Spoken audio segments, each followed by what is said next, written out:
Ela é psicanalista, doutora em psicologia clínica e pesquisa como a herança da escravização no Brasil se relaciona com essa invenção tão europeia que é a psicanálise. Esse estereótipo, essa forma de cristalização da identidade, ela permanece para as pessoas negras. A clínica no Brasil interrogada pela racialidade. Agora, uma série de pessoas pensando essas questões na psicanálise do Brasil, mas também porque a nossa realidade nos levou para este momento. Domingo, 20h, no Café Filosófico.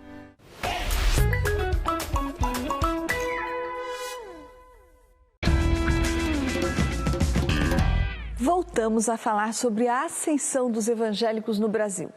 As igrejas evangélicas no Brasil hoje têm o dobro de presença em áreas pobres em comparação com áreas de classe média e média alta.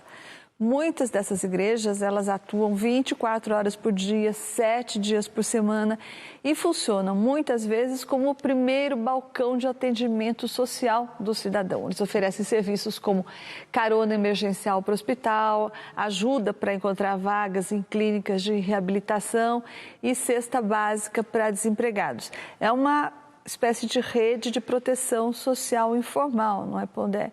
Isso funciona como uma porta de entrada importante para as igrejas, para os fiéis? Sem dúvida, né? Primeiro porque é real, acontece. E depois, Thaís, tem uma discussão entre historiadores, né? E é uma discussão interessante, sem solução. Tem um grupo A que pensa assim, um grupo B que pensa assado. Que é o que teria originado a civilização? Compreendida como pessoas vivendo juntas, organizando o que depois chamaríamos de cidade, com serviços, né? Tem aqueles que aqui são a maioria que entendem que foi atividade econômica, né? E tem aqueles, minoria, mas existem, que entendem que foram as religiões. Primeiro veio a religião, depois veio a economia. Primeiro veio a religião, depois veio o que a gente pode chamar de embrião de um Estado ou de uma organização política. Ou seja, a religião talvez chegue onde o Estado não está, porque talvez a religião tenha começado antes do Estado. Então, Pondé, juntando esse espírito do capitalismo de que falava o Weber, juntando esse amparo material que substitui, às vezes, o do Estado, juntando tudo isso, você consegue, ao final de tudo, produzir prosperidade, não é? Que é o que algumas igrejas oferecem dentro daquela, não é propriamente uma denominação, mas dentro do que a gente chama de teologia da prosperidade, é isso que se materializa. Mas talvez não em função do Espírito Santo, como reza a teologia da prosperidade, mas em função desse conjunto de circunstâncias que a igreja oferece. É claro, quando você entende que é dentro do âmbito da ação do Espírito Santo, você está dentro da teologia.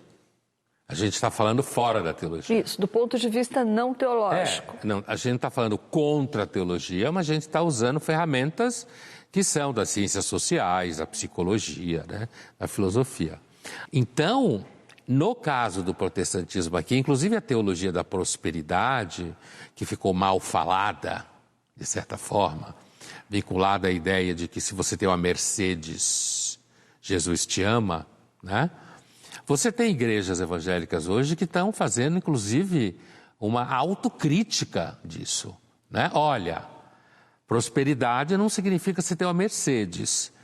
Prosperidade significa você ter condições de viver, você ter uma rede social saudável, você ter uma família funcional, certo? E não você ficar acumulando carros importados, porque inclusive essa tese da teologia da prosperidade, dessa forma, na sua forma selvagem, você não precisa da igreja evangélica para ter esse conjunto de valores. Eles são, na realidade, bem do capitalismo, né? Enquanto tal. Mesmo sem a teologia.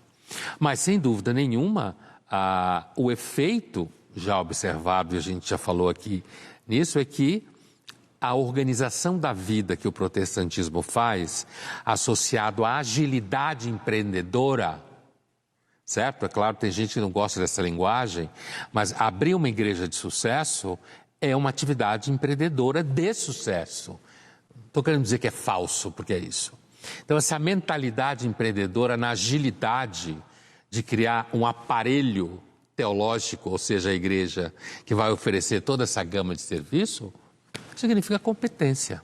Para entender na prática como a igreja funciona, como rede de apoio social, inclusive, a gente foi ouvir o pastor Klaus Piragini, da Igreja Evangélica Kyrios, e a cantora Daniela Araújo, que encontrou na igreja suporte para superar a dependência química, como ela conta. Vamos ver.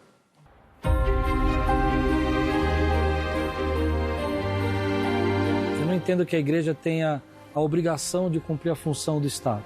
Mas a gente tem uma premissa que é ir por todo mundo e pregar o evangelho. Então a gente entra em lugares que talvez a máquina do Estado não esteja preocupada ou que não tenha assim, uma assistência, porque o nosso desejo é responder aquela oração. Em 2017 eu passei por um momento muito difícil na minha vida. Eu achei que todo mundo ia se voltar contra mim, virar as costas para mim, inclusive a igreja. E foi quando eu me surpreendi, que eles me abraçaram de uma forma que eu não imaginava. E ali eu entendi que um dos papéis mais importantes da igreja era esse trabalho social, né? A gente não entende que o nosso papel é fazer o que o Estado faz. Nosso papel é ir além disso, é trabalhar tanto o espiritual quanto também a vida pessoal e servir esse homem todo aí com a glória de Deus e com a presença de Deus. A gente tem uma entrega de cestas básicas aqui na igreja todo mês. Essas cestas básicas é entregue tanto para gente da igreja como não é para a igreja. Pode ser pessoas da comunidade aqui que estão precisando. Todo ano a gente manda um grupo de irmãos que são médicos, dentistas, que vão para o Piauí fazer um trabalho ali de ação dentária e também médica, na região ali do Piauí, uma das cidades que foi considerada mais pobre do Brasil, chamada Acauã. Então, quando uma comunidade se une, uma comunidade unida, uma comunidade amorosa, ela se preocupa com o próximo, né? Porque esse é um dos mandamentos de Jesus, né? Amar a Deus e amar o próximo. Então, a gente tem que pensar no próximo. Em 2015, eu passei por um divórcio e aí foi uma catarse, né? Eu entendi que o divórcio foi só mesmo o estopim para um monte de problema emocional que eu tinha, que eu já tinha levado para o casamento, e o caminho foi só se degradando, né? Em 2016 eu acabei me envolvendo com drogas, com pessoas, e aí até que em 2017 eu namorei uma pessoa que me expôs na internet com todos esses problemas, com áudio, e eu acredito também que a minha história na época foi tão impactante a ponto de ter sim causado uma mudança, sabe, em como a igreja lida com esse tipo de problema, né? Se vai abraçar ou se vai condenar. E eles me abraçaram e eles estão vendo o resultado hoje, né? Eu sou o resultado desse trabalho social. Eu queria muito que as pessoas vissem em mim que a igreja acolher vale a pena, sabe? A própria igreja, eu queria que a igreja visse que, assim, acolher os outros quando os outros precisam vale a pena. Eu acredito que a gente tem essa força de acreditar que as pessoas, pela fé, pelo conhecimento, pelo crescimento, pela própria palavra de Deus, todo mundo pode ser transformado.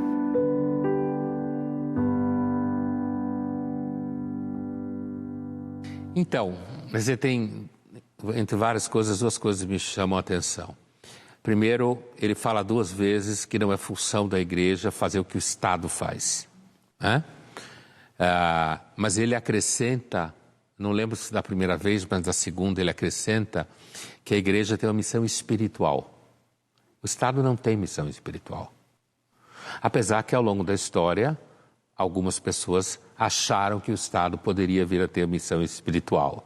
Fosse no fascismo da direita, na Europa. Nas teocracias. Ou nas teocracias no regime soviético. Né? Mas por que isso me chama a atenção? Porque o elemento espiritual, seguramente ele parece ter um fator propulsor. Esse vínculo espiritual, ele não pode ser relegado a segundo plano, como não é ele que causa o sucesso, entende? Ele é o que os americanos chamam de bonding. Ele é o que estabelece o vínculo, os laços. A outra coisa que me chamou a atenção, acho que no depoimento da cantora, é que quando ela fala também, no mínimo 2 vezes, que quando ela estava perdida nas drogas e tal, que a igreja a acolheu. E ela fala que muita gente imaginava, inclusive ela temia, que a igreja não a acolhesse, a condenasse, né, no sentido, você vai para o inferno, sei lá, alguma coisa assim. O que ela narra é que a igreja acolheu a pecadora, entre aspas, certo? Que estava com droga, com a vida perdida, e isso foi fundamental para ela. Ou seja, aprendeu com a história, com o tempo. Isso só fortalece a própria religião, né? Bom, Dé, acho que tem outro aspecto que tem a ver com essas duas coisas que você falou. Você destacou esse elo espiritual que a igreja oferece, que é o core dessa relação entre ela e o fiel, e você destacou esse aprendizado, talvez, né, da própria igreja de passar a acolher e não expulsar ou condenar os ditos pecadores. Aí tem, dentro dessa oferta não material da igreja, o fato, talvez, de que fora da igreja, muitos fiéis, principalmente os mais pobres, de novo, dessas denominações pentecostal e neopentecostal, eles têm trabalhos em que eles não têm um destaque individual, eles estão trabalhando uniformizados numa linha de fábrica, ou então em posições em que eles são silenciosos e trabalham quietinhos e tal. E daí na igreja, não, na igreja eles usam as melhores roupas quando eles vão frequentar os cultos, eventualmente eles aprendem a tocar um instrumento, daí eles passam a ser os músicos da igreja, ou seja, eles têm esse ativo, digamos assim, não material, mas o ativo da dignidade, não é? Que a igreja também oferece. Então, isso também deve ser um elemento importante nesse crescimento, eu suponho. Ela oferece cidadania num país onde não há cidadania, como o nosso. Não há cidadania. O Estado opera, e aqui não tem nada a ver com ideologia. Se alguém acha que tem a ver com ideologia, é só falta de repertório.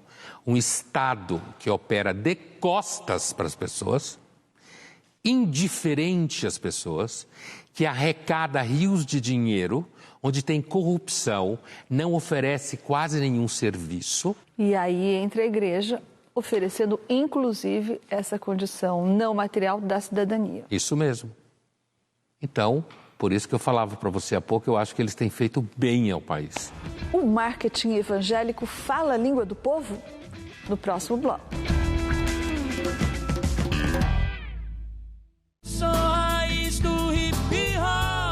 Preto demais pra ser pop. Sábado tem Cultura Livre na TV Cultura com Rael. Hoje vai ser a cara, quente tá calor igual Jericoacoara. Para desfilando e tacando na cara. Eu acho que a Cultura Livre pro Rael, acho que ter essa espontaneidade de ser quem eu sou aqui, de ser livre.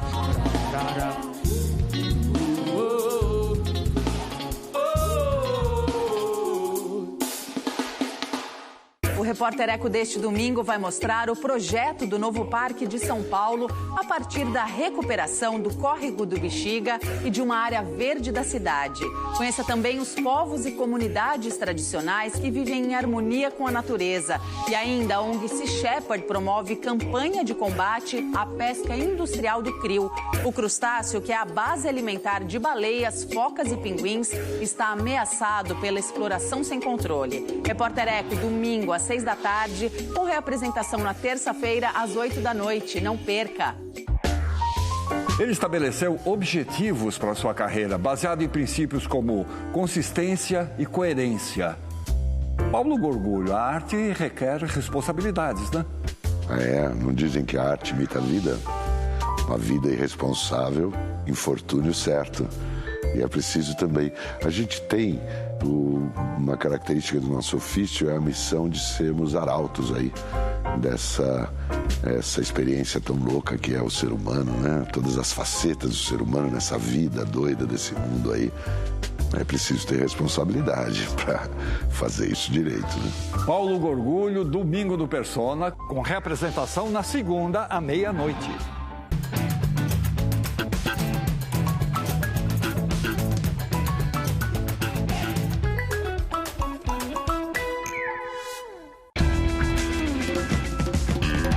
Linhas Cruzadas está de volta hoje falando sobre o crescimento das igrejas evangélicas e os impactos desse crescimento no país. Então, Pondé, agora a gente vai falar de comunicação, que é uma atividade que está em toda a igreja, mas tem alguma coisa de diferente nas igrejas evangélicas? O que eles descobriram aí em termos de comunicação que parece ser um grande propulsor desse crescimento? Isso daí também já tem a sua raiz, o próprio nascimento do protestantismo histórico, com o fato do Lutero traduzir a Bíblia, certo? Quer dizer, os protestantes em geral